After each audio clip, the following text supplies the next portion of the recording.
अस्सलाम वालेकुम दोस्तों, वेलकम टू अनदर व्लॉग।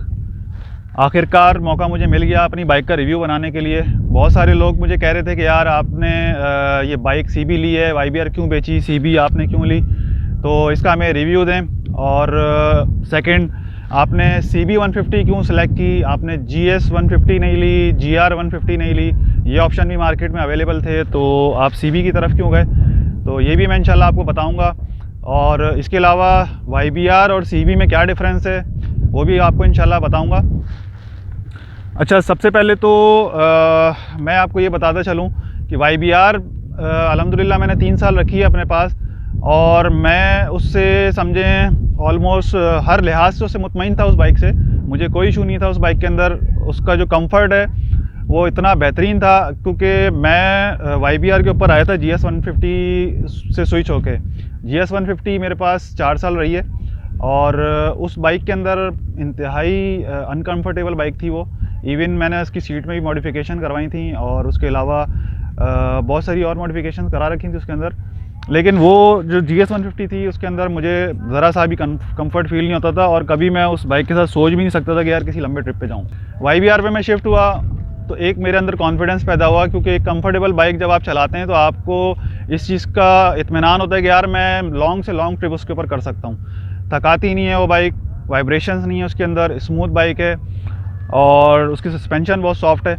तो ये सब चीज़ें थी। YBR लेने के बाद मैंने बड़े बड़े ट्रिप्स किए, जैसे कि आपने देखा होगा हम डेरा गाजी खान, फोर्ट मनरो गए, मुल्तान, भावलपुर, उसके अलावा गवादर गए, उसके अलावा नगर पार्कर, और बहुत सारे इस तरीके के ट्रिप्स जो मैंने YBR पे किए। अल्हम्दुलिल्लाह 3 सालों में मैंने बेशुमार ट्रिप्स किए और बहुत इन्जॉय किया इस बाइक को।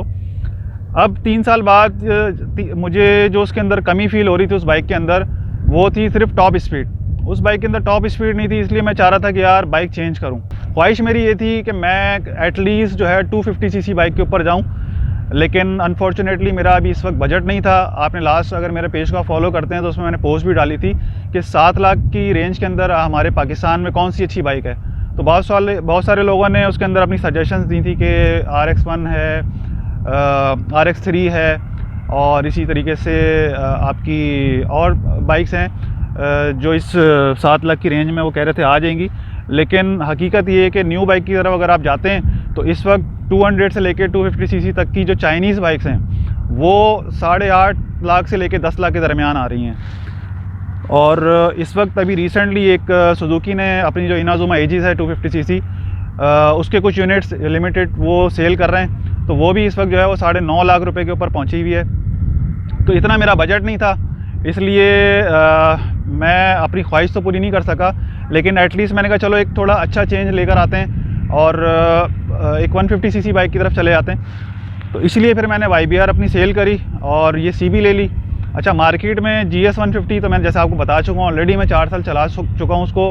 अनकम्फर्टेबल बाइक और दूसरे बहुत सारे उसमें मसाइल हैं, तो उसकी तरफ तो मुझे जाना ही नहीं था। सेकंड ऑप्शन बचता है GR 150 का। तो CB और GR 150 में से मैंने इसको इसलिए सेलेक्ट किया कि GR 150 का मुझे सिटिंग पोस्चर पसंद नहीं था। तो बस ये एक वाहिद वजह थी जो GR 150 की तरफ मैं नहीं गया। GR 150 भी बहुत अच्छी बाइक है, पावर उसमें भी अच्छी है, बैलेंसर शाफ्ट है, स्मूथ बाइक है वो। सिर्फ एक सिटिंग पोस्चर की वजह से मैं उसकी तरफ नहीं गया। मुझे ये जो आप देख रहे हैं कर्वी सिटिंग पोस्चर, YBR में भी इसी तरीके से और CB में भी इसी तरीके का पोस्चर है, तो ये मुझे पसंद है, इसमें मुझे ज़्यादा कंफर्ट रहता है, तो इसलिए मैंने CB को सेलेक्ट किया। अच्छा, GR 150 का एक और भी ना लेने का रीज़न है कि एक तो उसके पार्ट्स एक्सपेंसिव हैं, और यही वजह है कि हमारे कराची के अंदर GR 150 जो है ना वो स्नैच भी बहुत ज़्यादा होती है, तो ये वजह भी थी GR 150 ना लेने की। लेकिन मेजर इशू यही था कि सिटिंग पोस्चर।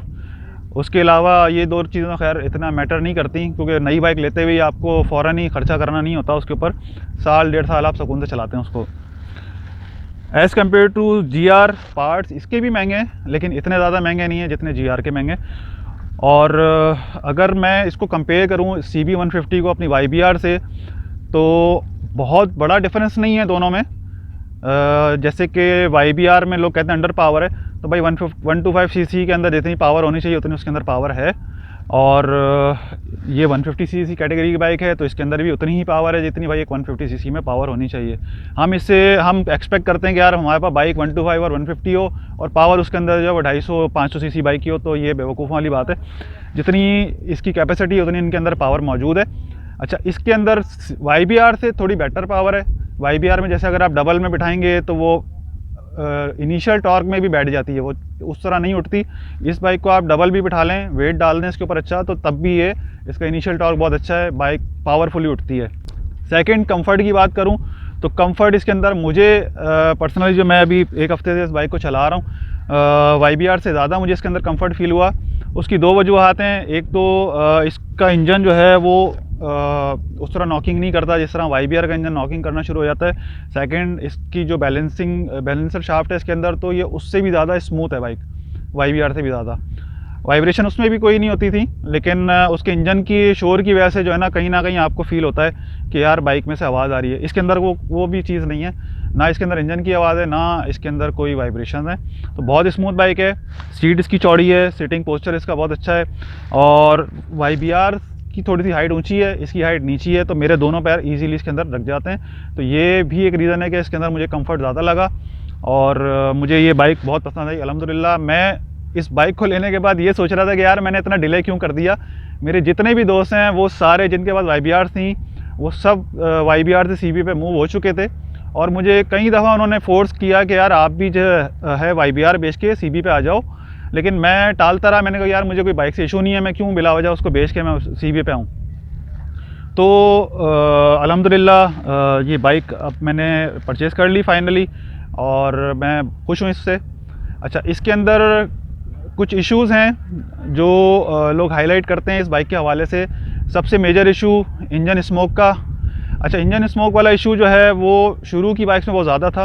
अब जो बाइक्स आ रही हैं उसमें शाज़ व नादिर किसी बाइक में देखने को मिलता है। मेरे 10-15 दोस्तों के पास ये बाइक्स है, किसी एक की बाइक में भी अभी तक इंजन स्मोक वाला इशू नहीं आया है, जबकि किसी की बाइक 50,000 क्रॉस कर चुकी है, किसी की 30,000। तो अच्छी खासी रनिंग हो चुकी है बाइक की और इंजन स्मोक का कोई इशू नहीं है किसी की भी बाइक में। सेकंड, ऑयल कम करती है बाइक, ये कॉमन इशू है। ये मैंने तकरीबन हर दूसरे बंदे से सुना है कि यार ये जो होंडा CB है इसका जो ऑयल ये जलाती है। तो इसका मैंने अभी फ़िलहाल तो ये सोचा हुआ है कि अभी तो ज़ाहिर है बिल्कुल 0 मीटर बाइक है, 60 किलोमीटर अभी सिर्फ मैंने चलाई है, तो मैं इसको देखूँगा कि इसके अंदर ऑयल ये कितना कम कर रही है। इसके लिए मैंने ये प्लानिंग की हुई है कि मैं इसके अंदर होंडा का ही ऑयल यूज़ करूँगा इसमें और उसको मैक्सिमम 800 किलोमीटर्स के बाद ड्रेन कर दिया करूँगा। तो ये मैंने सोचा हुआ है इसके हवाले से। YBR में मैं लिक्वी मोली डालता था, जर्मनी का ऑयल 20-50, वो मैं 2000 किलोमीटर चलाया करता था। तो इसके साथ वो सीन नहीं है, इसका ऑयल मैं कम चलाऊँगा और जल्दी ड्रेन कर दिया करूँगा, तो होपफुली इसका इंजन ऑयल करने वाला जो इशू है वो नहीं आएगा। बाकी जब बाइक चलाएँगे तो देखेंगे आगे और कोई इसका ऑल्टरनेट अगर मिला। अच्छा, इस बाइक के अंदर जो मुझे बहुत ज़्यादा चीज़ जिसने अट्रैक्ट मुझे करती है इस बाइक के अंदर, वो इसका मीटर है। बहुत ही खूबसूरत मीटर है। मेरे ख्याल से 150 या 125 सीसी कैटेगरी के अंदर इतना खूबसूरत मीटर किसी और बाइक के अंदर नहीं है। स्पेशली रात में जब इसकी लाइट्स ग्लो करती हैं और इसकी जो नोब्स के ऊपर ब्लू लाइट चलती हैं तो वो बहुत ही खूबसूरत लगती हैं। इतना क्लियर और ख़ूबसूरत मीटर मेरे ख्याल से किसी और बाइक के अंदर नहीं है। सेकंड, ये इसका जो बैक फेंडर है ये बहुत खूबसूरत दिया इन्होंने और पायदार चीज़ दी है इन्होंने, ये एक बहुत खूबसूरत है। सीट इसकी चौड़ी है, कंफर्टेबल है और इसके अलावा जो इसकी फ्रंट लाइट है ये भी काफ़ी खूबसूरत इसका डिज़ाइन है। तो ये 3-4 चीज़ें इसकी मुझे बहुत ज़्यादा अट्रैक्ट करती हैं और ख़ूबसूरत लगती हैं। तो ये कुछ चीज़ें थी जिसकी वजह से मैंने CB को परचेज़ किया है और इंशाल्लाह फ्यूचर में, अभी तो ये बिल्कुल स्टॉक कंडीशन में बाइक है आपके सामने। जस्ट मैंने टायर्स इसके चेंज किए हैं, इसमें मैंने दोनों ट्यूबलेस टायर डालें, तो उसका मैं सेपरेट भी आपको रिव्यू दूंगा क्योंकि कुछ उसके हवाले से भी टेक्निकल चीज़ें हैं जो बतानी है आपको, जो मैं फ़ील कर रहा हूँ टायर लगाने के बाद। तो इसलिए उसका सेपरेट एक इंशाल्लाह भी मैं रिव्यू आपको बना के उसका बताऊँगा। तो ये YBR हो गई, ये हो गई, CB हो गई, इनके अंदर बिल्कुल ज़ीरो वाइब्रेशन है, बिल्कुल स्मूथ बाइक्स हैं जिसकी वजह से ये लॉन्ग रन के अंदर आपको बहुत कंफर्टेबल रहती हैं। आप मैक्सिमम, जिस तरह हम लास्ट मैंने गवादर का ट्रिप किया था YBR पे, हम सुबह गवादर से निकले थे और नॉन स्टॉप मतलब छोटे छोटे स्टॉप लेते हैं, हम कराची रात तक पहुँचे थे, तो हमें कोई इसमें थकन नहीं हुई, कोई मसला नहीं हुआ। इसी तरीके से ये बाइक है, आप इसके अंदर बहुत लंबे टूर कर सकते हैं इसके ऊपर कंफर्ट के साथ। और सिटिंग पोस्चर में एक दफ़ा आपको दिखा देता हूँ कि ये देखें, ये मेरे दोनों पैर अभी नीचे लगे हुए हैं इस बाइक में और बिल्कुल कंफर्टेबल इसका पोस्चर है। बाइक में अगर आपके पैर दोनों नीचे ना लग रहे हों तो वो भी कभी कभी आपको अनकंफर्टेबल फील हो जाता है जब आप ऑफ रोड वगैरह कर रहे होते हैं, लेकिन जब आपके दोनों पैर नीचे लग रहे हैं तो ये समझें आपका कंफर्टेबल और बढ़ जाता है। ये कुछ चीज़ें हैं जिसकी वजह से मैंने इसको सीबी को सिलेक्ट किया। इंशाल्लाह इन फ्यूचर मज़ीद इसको जिस तरह मैं राइड करता जाऊंगा, इसकी रनिंग पूरी होगी तो इसकी और चीज़ें भी आपको आहिस्ता आहिस्ता साथ साथ बताता जाऊंगा। और सबसे पहले तो अभी इसकी टायर का रिव्यू है, नेक्स्ट आएगा इसका इंशाल्लाह, और उसके बाद इसके ऊपर जो मैंने मॉडिफिकेशंस करनी है वो मैं आपको दिखाऊंगा। बहुत सारा सामान है जो अभी इस पर लगाना है, अभी तो बिल्कुल स्टॉक कंडीशन पे, तो वो सब चीज़ें हैं, उसका एक अलग रिव्यू आएगा। तो इंशाल्लाह आपसे मुलाकातें होती रहेंगी इस सीबी के हवाले से। तब तक के लिए अब इस व्लॉग को यहीं पर एंड करते हैं, मुझे दें इजाज़त, अल्लाह हाफिज़।